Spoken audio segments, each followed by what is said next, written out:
नवनवीन व्हिडिओसाठी channel subscribe करूया आणि समोरील बेल या आयकॉनवर क्लिक करूया। सावरपाडा एक्सप्रेस, कविता राऊत। दुर्गम भागातील रस्ते म्हणजे मातीचा धुराळा, पाण्यासाठी वणवण करणे हा रोजचा दिवस।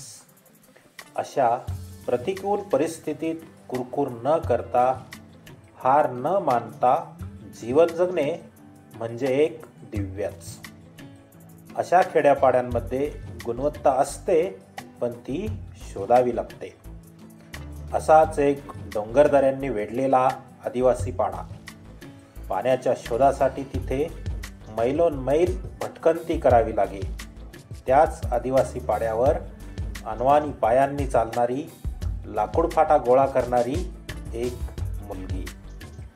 तिने राष्ट्रकुल आणि आशियाई क्रीडा स्पर्धेत भारताचा दबदबा निर्माण केला आणि ऑलिम्पिक स्तरावर झेप घेतली। या आंतरराष्ट्रीय धावपटूचे नाव आहे कविता राऊत आणि त्या पाड्याचे नाव आहे सावरपाडा। हा पाडा नाशिक जिल्ह्यातील त्र्यंबकेश्वर तालुक्यात आहे। कविताचे बालपण निसर्गाच्या सानिध्यात गेले। तिची आजवरची वाटचाल एक दीर्घ साधना बनली आहे। राष्ट्रकुल क्रीडा स्पर्धेत कांस्य आणि आशियाई क्रीडा स्पर्धेत रौप्य व कांस्य अशी पदके कविताने पटकावली। लागोपाठच्या या दोन्ही स्पर्धांमध्ये भारताचे नाव उंच करणारी धावपटू म्हणजेच सावरपाडा एक्सप्रेस कविता राऊत। चीनमधील गुआंगझोउ येथे झालेल्या आशियाई क्रीडा स्पर्धेत 10,000 मीटर धावण्यात कविताचे सुवर्ण पदक अवघ्या सेकंदाने हुकले। पण त्या प्रसंगी कविताची समजूत तिच्या आईने काढली। आईच्या शब्दांनी कविताला दिलासा मिळाला। अवघ्या 4थी शिकलेल्या आईच्या समंजस शब्दांनी कविताला आजवर अनेक कठीण प्रसंगी आधार दिला आहे। कष्टप्रद अनुभवांमुळे कविताचे पाय कणखर बनले। नाशिक जिल्हास्तरीय शालेय क्रीडा स्पर्धेत कविताने धावण्यात प्रथम क्रमांक मिळवला। पण कविताचे वेगळेपण तिचे वडील रामदास आणि आई सुमित्रा यांना फारशा तीव्रतेने त्यावेळी जाणवले नाही। कविताच्या पायांमधील चमकदार दौड हेरली ती प्रशिक्षक विजेंद्र सिंग यांनी। त्यांनी कविताच्या आईवडिलांची मानसिकता तयार केली आणि तिला नाशिकच्या भोसला मिलिटरी स्कूलच्या मैदानावर तंत्रशुद्ध पद्धतीने धावण्याचे धडे देण्यास सुरुवात केली। बूट घालून धावणे कविताला अवघड वाटायचे, कारण लहानपणापासून अनवाणी धावण्याचीच तिला सवय होती। विजेंद्र सिंग यांनी तिच्याकडून बूट घालून धावण्याचा सराव नियमितपणे करून घेतला। हिऱ्याला पैलू पाडल्यावर त्याचे तेज अधिकच फैलावते, तसेच तिच्या बाबतीत झाले। गुजरातमधील गांधीनगर येथे झालेल्या राष्ट्रीय पातळीवरील शालेय स्पर्धेत धावण्यात रौप्य पदक मिळवून तिने यशाचा आरंभ केला। पुढे मग नाशिक येथे सराव आणि हर्सूल येथे शिक्षण अशी कसरत कविता करत होती। कविताची ही ओढाताण पाहून विजेंद्र सिंग यांनी तिला 11वी साठी भोसला मिलिटरी कॉलेजमध्ये प्रवेश मिळवून दिला। ती राहणार कुठे हा कविताच्या आईवडिलांना पडलेला प्रश्नही विजेंद्र सिंग यांनी सोडवला। 24 ऑक्टोबर 2002 पासून पुढील 5 वर्षे ती त्यांच्याच घरी राहिली। स्वतःचा एक मुलगा आणि एक मुलगी असलेल्या सिंग दाम्पत्याने आपली दुसरी मुलगी म्हणून कविताचा सांभाळ केला। तिच्या धावण्याच्या गतीकडे विजेंद्र सिंग यांनी लक्ष पुरवले आणि त्याची प्रचिती म्हणजे कविताचे यश। एकापाठोपाठ एक विक्रम तिच्या नावावर झळकू लागले। कविताच्या यशामुळे हर्सूल, सावरपाडा या भागास नवी ओळख मिळाली। आज केवळ राऊत कुटुंबालाच कविताचा अभिमान वाटतो असे नाही, तर संपूर्ण हर्सूल परिसराची हीच भावना आहे। नवी दिल्लीतील राष्ट्रकुल स्पर्धेत कविता जिंकल्याचे जाहीर होताच हर्सूल, सावरपाडा येथे जणू काही दिवाळीच साजरी झाली होती। स्पर्धेत विजयी झाल्यानंतर कविता आपल्या गावी येणार म्हणून सकाळपासून जो तो स्वागताच्या कामात गुंतला होता।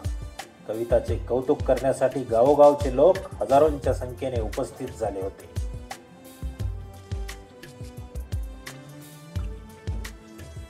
लेकीभोवती निर्माण झालेले वलय, तिला सत्कारासाठी घेऊन जाण्यास येणाऱ्या आलिशान गाड्या, पत्रकारांचा गराडा, यामुळे आपली लेक लई मोठी झाली याचे समाधान तिच्या आईच्या डोळ्यांमध्ये सहज वाचता येत होते.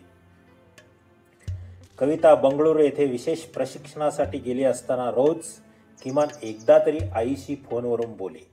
यावरून त्या मायलेकीचे गहिरे नाते दिसून येते. कविता सांगते, आईशी बोलल्यावर मनाला वेगळंच समाधान वाटतं. दिवसभरात जे झालं ते सर्व मी आईला सांगते. माझ्या त्रासाबद्दल मात्र तिला काही सांगत नाही, कारण ते ऐकून आईला उगीच वाईट वाटत राहतं.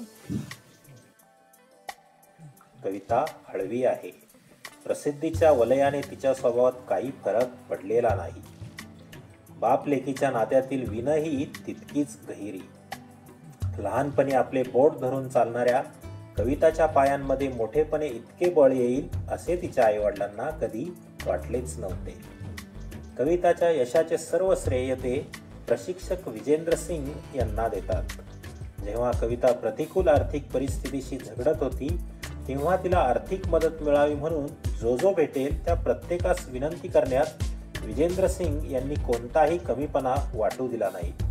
तेव्हा त्यांनी कमीपणा वाटू दिला असता तर कदाचित आज कविता या स्थानापर्यंत पोहोचू शकली नसती.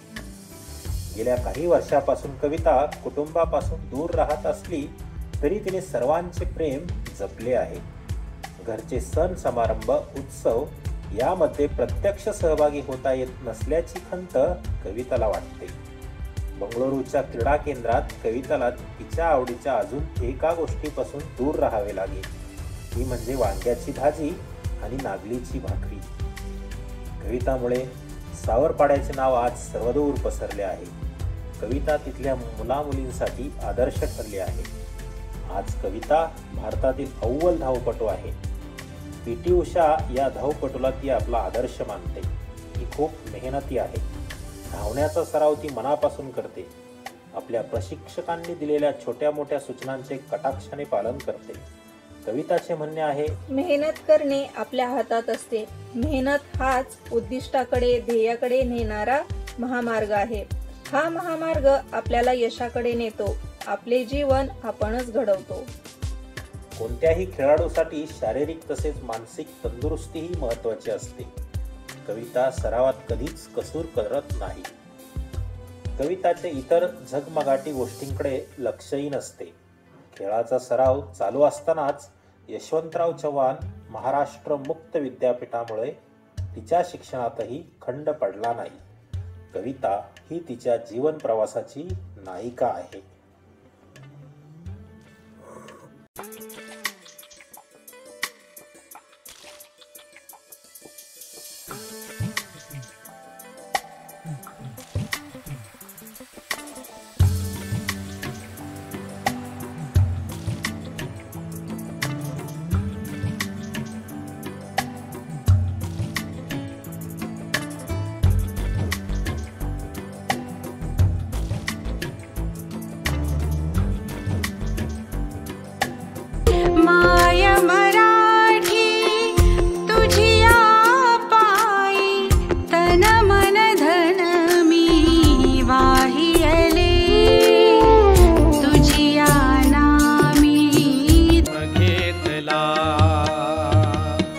रडणे हा ना धर्म आपुला, हसण्यासाठी